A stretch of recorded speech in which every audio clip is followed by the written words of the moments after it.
महाराष्ट्राची ओळख म्हणजे शेती, शेतकरी आणि त्यांच्या श्रमातून उभी राहणारी अन्नसंपन्नता.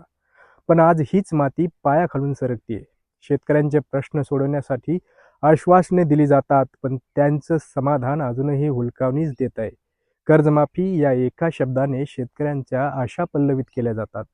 निवडणुकांमध्ये दिली गेलेली वचने आणि ती पाळली जातील की नाही यावर आज राज्यातील शेतकऱ्यांची नजर आहे.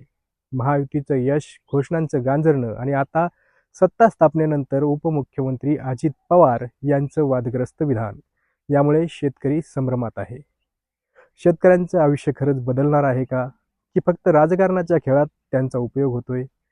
या सर्व गोष्टींवर सखोल चर्चा आणि विश्लेषण घेऊन आलो आहोत तुमच्यासमोर.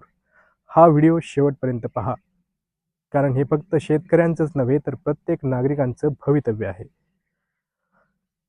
महाराष्ट्रातील विधानसभा निवडणुकीत महायुतीला मोठं यश मिळालं.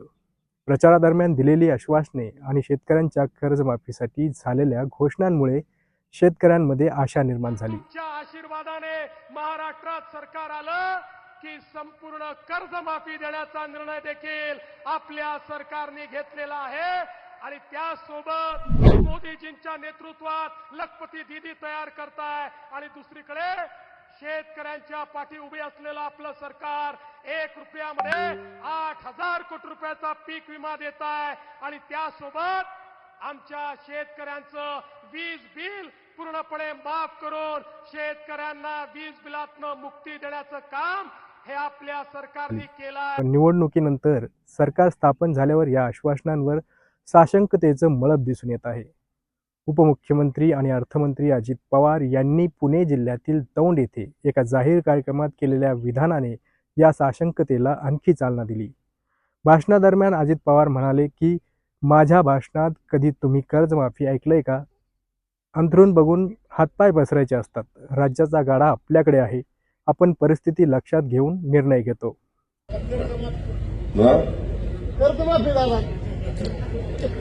माझ्या भाषणात कधी तुम्ही ऐकलं का कर्ज?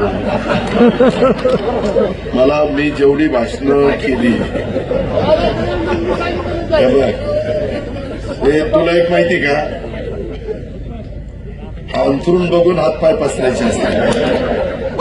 राज्याचा गाडा आपल्याकडे, आपण दोघं नंतर बसू.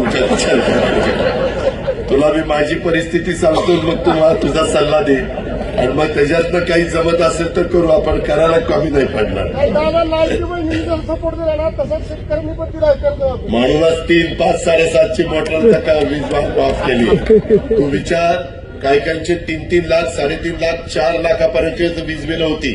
0 करून दिली. 0 केली का नाही? हा दुधाचं देणार. दुधाचं जे राहिलं मध्ये ते देणार, ते कबूल केलेलं आहे. दुधाचा धंदाचं देणार आहे. आता गेल्यानंतर मी त्यांना सांगितलं की मी सोमवारी येतोय. त्याच्यात राहिलेलं जे काही अनुदान आहे ते देण्याची व्यवस्था 100% केली जाईल. दुधाचं, लाडक्या बहिणीचं, वीज माफीचं. चालेल. धन्यवाद. नमस्कार. अजित पवार यांच्या या विधानामुळे शेतकऱ्यांमध्ये संभ्रम निर्माण झाला आहे. निवडणुकीपूर्वी कर्जमाफीची घोषणा करण्यात आली होती, मग ती सत्तेत आल्यानंतर प्रत्यक्षात का येत नाही असा प्रश्न सध्या विचारला जातोय.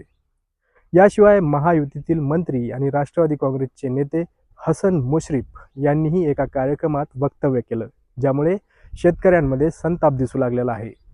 पुढच्या विधानसभेच्या निवडणुकीपूर्वी कर्जमाफी केली जाईल. 5 वर्षात करायची आहे ना, त्यासाठी घाई करायची गरज नाही. कर्जमाफीच्या बाबतीत महत्वाचं निश्चितपणे वक्तव्य केलं तुम्ही, पण महत्वाचं वक्तव्य केलं. पुढच्या निवडणुकीपर्यंत मग वाट पाहावी लागेल असं नाही. मी म्हटलं 5 वर्षाचा जाहीरनामा आहे. आर्थिक परिस्थिती बघून शासन कर्जमाफी करणार आहे. तुमची या सगळ्या वक्तव्यानंतर अनेक प्रतिक्रिया आता येतील की खरं तर मिश्किल पद्धतीने तुम्ही बोललाय, मात्र हे सगळं कशा पद्धतीने आता विरोधी नाही, मिश्किल नाही म्हटलं मी. ज्याची बंटी पाटलांनी थोडी कळ काढल्याबद्दल मला तिकडे बोलावं लागलं. त्यामध्ये 5 वर्षाचा आपला जाहीरनामा असतो. राज्य सरकारची तिजोरी परिस्थिती बघून आम्ही योग्य वेळेला कर्जमाफीचा निर्णय आपण घेऊ. विकास कामांना कात्री लावू. आम्ही आता ज्या योजना आहेत त्या योजना चालू झाल्यासाठी. मग निवडणुकीपूर्वीची ही आश्वासने केवळ मतांसाठी होती का, शेतकरी पुन्हा एकदा राजकीय फसवणुकीचा बळी ठरतोय का? या प्रश्नांची उत्तरे सरकारने दिली नाहीत तर संतप्त शेतकऱ्यांचा आवाज बुलंद होईल यात शंका नाही. आता सरकारने शेतकऱ्यांच्या अपेक्षांचा सन्मान करावा आणि या मुद्द्यावर स्पष्टता आणावी अशी जनतेची मागणी आहे. अन्यथा ही सरकारही शेतकऱ्यांच्या नजरेतून उतरू शकते. तुम्हाला या प्रकरणावर काय वाटतं?